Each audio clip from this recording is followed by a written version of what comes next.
welcome to Jadekine Gaming. My name is Adam, and today I'm going to be unboxing a couple of the Curse of Strahd, Icons of the Realms, Dungeons & Dragons miniature boxes by WizKids. Now, they have put out two different waves of these miniatures, each wave having two boxes, and there was one box I liked from the first wave and one box from the second wave, because I don't run the game. I'm not running Curse of Strahd, but I am looking for minis that I could use to fill my collection for other reasons. And so, yeah, we'll take a look here. First, from the first wave they put out, the Curse of Strahd Covens and Covenants. Anyways, we'll just put that here.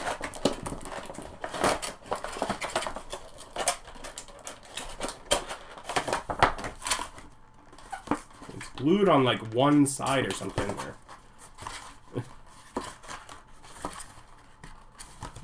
Anyways, let's just plot the minis. So we have here Morgantha, which is sort of an old lady with a pie. Could be villager, could be grandmother, could be a hag. That just seemed like a generally useful one to have in the collection. We have Bella Sunbane, which I'm thinking more distinctly hag.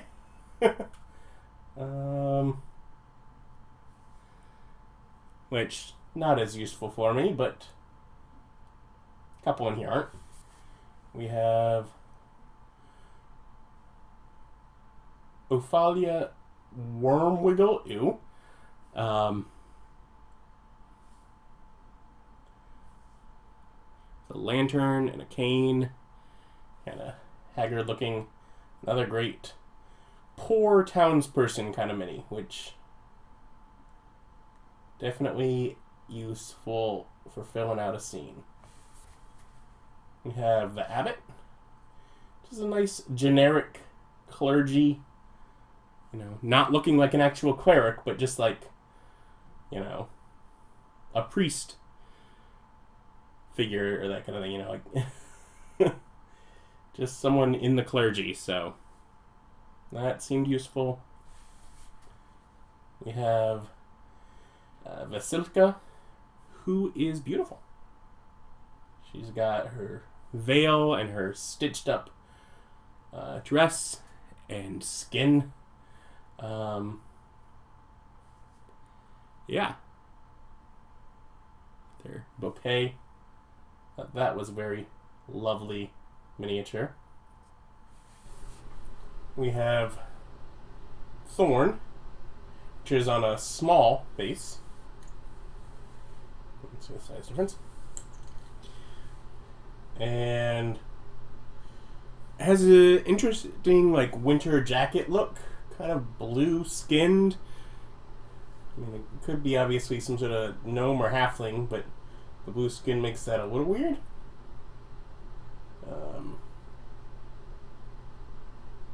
Oh, that's an interesting jacket. Bundled up for winter. And the final one in this set is Rose, who is another lovely one with nice cape and dressed very nicely. Looks maybe a little dead. I think those are horns, so maybe tiefling?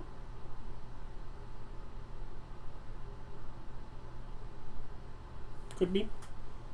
Also on a small base, though. So, although not really shorter than, say, this one on a normal medium-sized base. And then we get to the Denizens of Castle Ravenloft set, which has some more cool minis.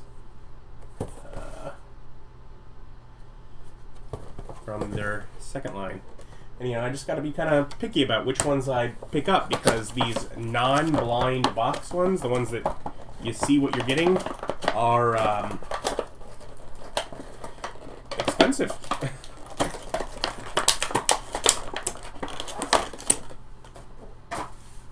So, take these out and look at these. And we start this box with Esther. It kind of looks like, I'd say an elf, other than looks like you can see an ear here, so you know he's not. Maybe lower noble kind of NPC look, because it's nice attire, but simple. Kind of looks a little sinister as well, of course. So, we get our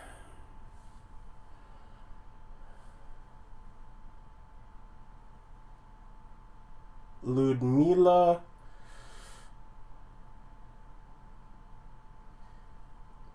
something. Which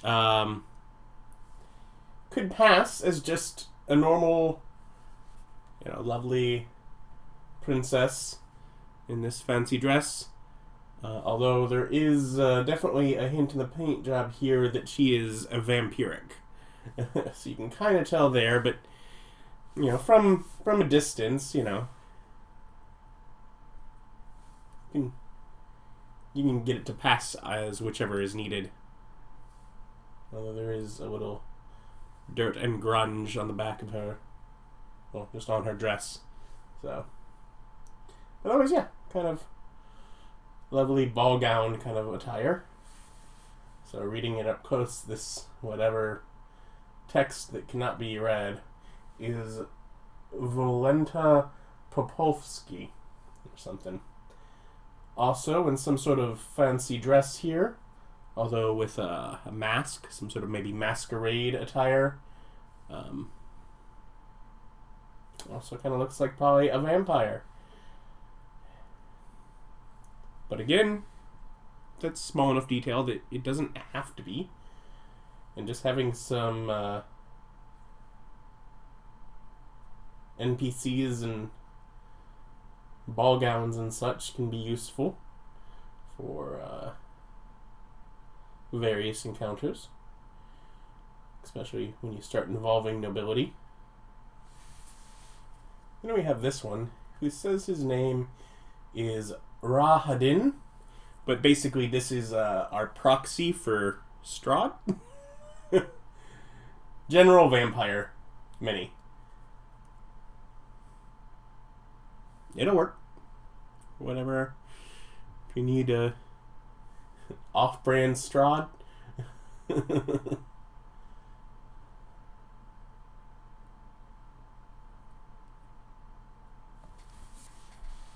We have Anastasia Karlova, who also fancy ball gown attire, looking lovely, but her vampiric appearance is a little harder to hide. I feel this like threatening pose has something to do with it. It just makes you notice that kind of, oh, maybe she has vampire teeth detail a little more because she's lunging forward. But otherwise, still, someone in a lovely ball gown. If a fight breaks out at the dance. This mini of Gertruda is one of the main reasons I got the set. She does not appear to be a vampire, at least not that she's showing. Has a dress that could be fancy ball gown dress, or this could even be maybe, maidservant attire. That she works in the house, someone that works in the house of someone that's very wealthy. Could be either. And definitely have a use for this mini in a game I'm currently running. So I was like, I should pick up the set. And so I did. And then final for this one is Emil something. And so I look at the figure and getting it, and I'm like, okay, so it's, tattered clothes, another one of those, like, poor or beggar or, down in there, like, commoner, lower class kind of individuals. And then I look at the mini, and I'm like, what happened with, like, the glue or whatever when they're adhering it? Like, something must have gone terribly wrong. Because there's this giant puddle here, but I'm like, whatever. So you can use him just as whatever you want and have it be there. However, that puddle is supposed to be there because it's in his art. So I don't know what this guy is or what his backstory is that he has a puddle around his feet. But he does. And in your own story, that could be whatever you need it to be. But, but otherwise you could just pretend that's a glue up mistake and use him as just whatever poor NPC townsfolk. So there's 14 minis between the two sets. Most of which are generally useful as NPCs. A few of them could even be cool PCs, perhaps. But in general, you got some fun NPCs for both upper class and lower class situations. And then a few that definitely tie into, like, either there's like a hag or some vampire ones, which obviously Curse of Strahd, of course it ties into that, but a lot of them don't have to be and could just be used for normal folk or townsfolk or whatever. So I picked up a couple of those sets that had some useful minis. Again, definitely pay more for being able to see into the box and know what you're getting. That may be worthwhile to some people. Some people may not like the blind box of the typical Icons of the Realm set.